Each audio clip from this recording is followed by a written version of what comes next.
योगी मंत्रिमंडल में आरएलडी कोटे से अनिल कुमार जी को मंत्री बनाया गया है और कैबिनेट मंत्री बनने के बाद पहली बार वो यहां से होते हुए मुजफ्फरनगर जा रहे हैं। जोरदार स्वागत किया जा रहा है। इन्हीं से बात कर लेते हैं। पहले तो आपको बहुत बहुत बधाई। बहुत धन्यवाद सनोज भाई आपका। अच्छा अनिल, एक बात बताइए कि तमाम लोग थे, बड़ी जिम्मेदारी आपको मिली है, लोकसभा चुनाव नजदीक है, ऐसे में किस तरीके से एक बड़ी जिम्मेदारी आपको मिली है? बिल्कुल चुनौतीपूर्ण विषय है। जिम्मेदारी विधायक के रूप में अभी तक निभाने का काम किया है। उस प्लेटफॉर्म पे मैंने बड़ी ईमानदार निष्ठा से काम किया है और आभार व्यक्त करूंगा आदरणीय जयंत चौधरी जी का, जिन्होंने बड़ी उम्मीद के साथ या किसी उम्मीद के साथ मुझे जो जिम्मेदारी दी है। मैं आपके माध्यम से उनको विश्वास भी दिलाता हूं कि निश्चित रूप से उनके हर आकांक्षाओं पर, हर जो भी उनका आदेश निर्देश होगा उस पर खरा उतरने की कोशिश करूँगा। और जो अपनी पार्टी की आइडियोलॉजी है चौधरी चरण सिंह जी की, जिसे लेकर आज आदरणीय जयंत चौधरी जी चल रहे हैं, उस विचारधारा को हम लोग बढ़ाने का काम करें। अगर हम देखें, जब चौधरी चरण सिंह जी हुआ करते थे, हम तो उस समय राजनीति में नहीं थे, नाम पैदा हुए थे, लेकिन हमारे मामा बीकेडी से कभी एमएलए रहे, बीकेडी कभी हुआ करती थी जी। तो हमेशा दलितों को बढ़ाने का काम किया। एक क्षेत्र मेरे गांव पड़ता है कुतुबपुर, वहाँ एक नंदराम हुआ करते, पार्टी के लिए प्रचार प्रसार किए करते चौधरी साहब के लिए। तो चौधरी साहब ने चुना, कहने नंदराम जी आप आओ, चलो भरो पर्चा, बढ़िया एमएलए बना। तो आज वो बात याद आती है।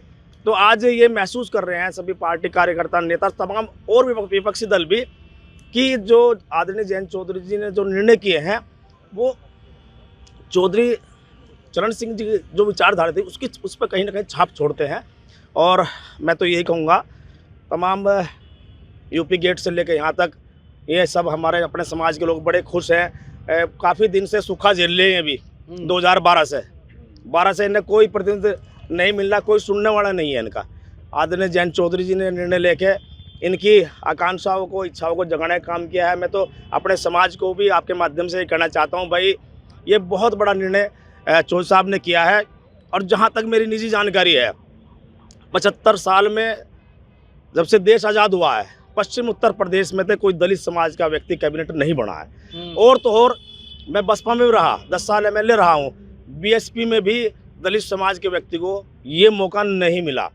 इसका हमें दुख भी है, लेकिन अपने लोगों को आज वो काम, जो काम हमारी अपनी पार्टी को करना चाहिए था, उस काम को जयंत चौधरी जी ने करने का काम किया है। मैं तो भाई आपके माध्यम से ये कहूँगा, मेरे नौजवान साथी, मेरे अपने समाज के लोग खड़े हैं जहाँ इस पॉइंट पे, ये कहूँगा भाई, रोम रोम कर्जदार अनिल का नहीं हुआ, रोम रोम कर्जदार आप सब लोगों का हुआ है।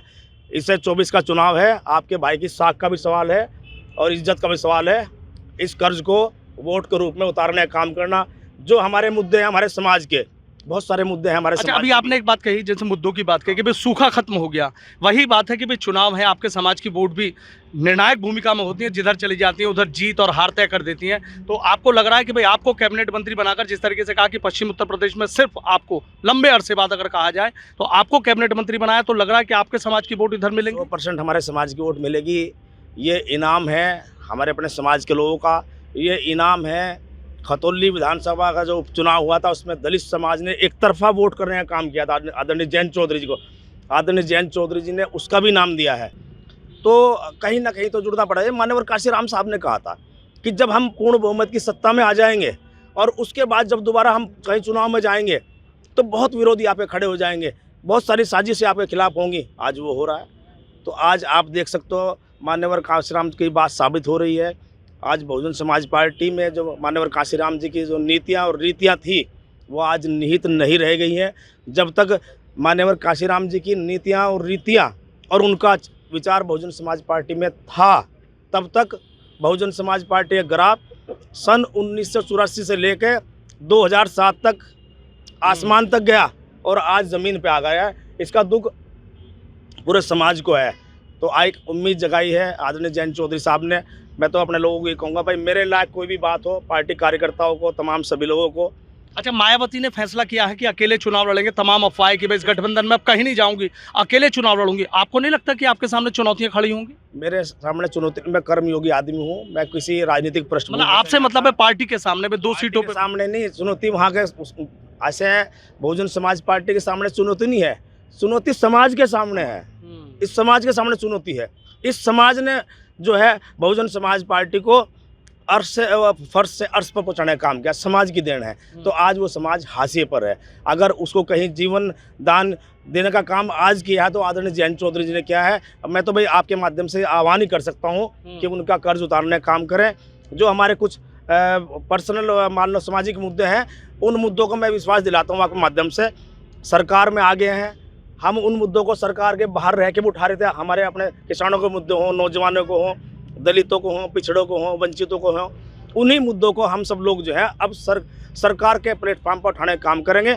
जो सही बात हम विपक्ष के नाते आदरणीय प्रधानमंत्री नरेंद्र मोदी जी के सामने नहीं पहुंचा पा रहे थे, माननीय मुख्यमंत्री जी के सामने नहीं पहुंचा पा रहे थे, उन बातों को, उन मुद्दों को, उन समस्याओं को उनके सामने तर्कों के साथ रखेंगे। अच्छा, मुझे उम्मीद है कि उन समस्याओं का समाधान होगा। एक बात बताइए, 9 रत्न है जयंत चौधरी के, 9 में से आप पे भरोसा जताया, एक ही कैबिनेट मंत्री वो भी आप बने हैं। ऐसी क्या बात रही कि भाई अनिल कुमार ही भरोसा जीतने में कामयाब रहे? ऐसा कुछ नहीं है, देखो ऐसा कुछ नहीं है। उन्होंने एक समाज जो सामाजिक समरसता और सामाजिक ताना बाना जो चौधरी साहब बड़े चौधरी साहब बनाया करते उसे बनाने का काम किया है। जो कार्यकर्ता 40-45 साल पुराने सांगवान साहब थे उनको लड़ाने का काम किया है, चंदन भाई को लड़ाने का काम किया है, योगेश भाई कई चुनाव हार लिए थे ब्रज में, उन्हें लड़ाने का काम किया है। तो मेरे जैसे छोटे कार्यकर्ता को उन्होंने सम्मान दिया है, मेरे लिए तो बहुत बड़ी बात है। अनिल जी, एक बात देखिए, नहीं सकता था बात। आप एक साफ बात बोलते हैं। हमेशा मैंने जब भी आपसे बात की आपने एक ही बात कही कि छोटा सा कार्यकर्ता हूँ, अब तो कैबिनेट मंत्री बन गए। मैं कैबिनेट बन जाऊँ, ये सब टेम्परेरी चीज़ें हैं। जिस व्यक्ति ने इनको परमानेंट माना उसके पास से दोबारा नहीं आया करती। हाँ। अच्छा, एक आखिरी सवाल मेरा है, अब देख रहे हैं कि समाजवादी पार्टी और कांग्रेस का गठबंधन है, आप लोकदल के सामने वो भी अपने प्रत्याशी उतारेंगे, आपको लग रहा है कि कोई मुकाबला उनसे होगा या कुछ मुश्किल आपके लिए? मुकाबला होने वाला नहीं है, लिख लीजिए। पश्चिम उत्तर प्रदेश क्लीन स्वीप करेगा। हार जीत हजारों में भी नहीं होगी, हार जीत लाखों में होगी, लाख से शुरू होगी, ध्यान रखना इस बात का। इतना भरोसा कैसे? आत्मविश्वास है, आत्मविश्वास है। हमें अपने समाज पर विश्वास है, हमें अपने पार्टी कार्यकर्ताओं पर विश्वास है, उनके सामर्थ्य पर विश्वास है और अपने कर्म पर विश्वास है। बहुत बहुत शुक्रिया। तो देखिए, अनिल कुमार है कैबिनेट मंत्री और किस तरीके से कह रहे हैं कि कोई चुनौती हमारे सामने नहीं है, पूरी मजबूती से चुनाव लड़ेंगे। Sanuj Sharma, ABP news.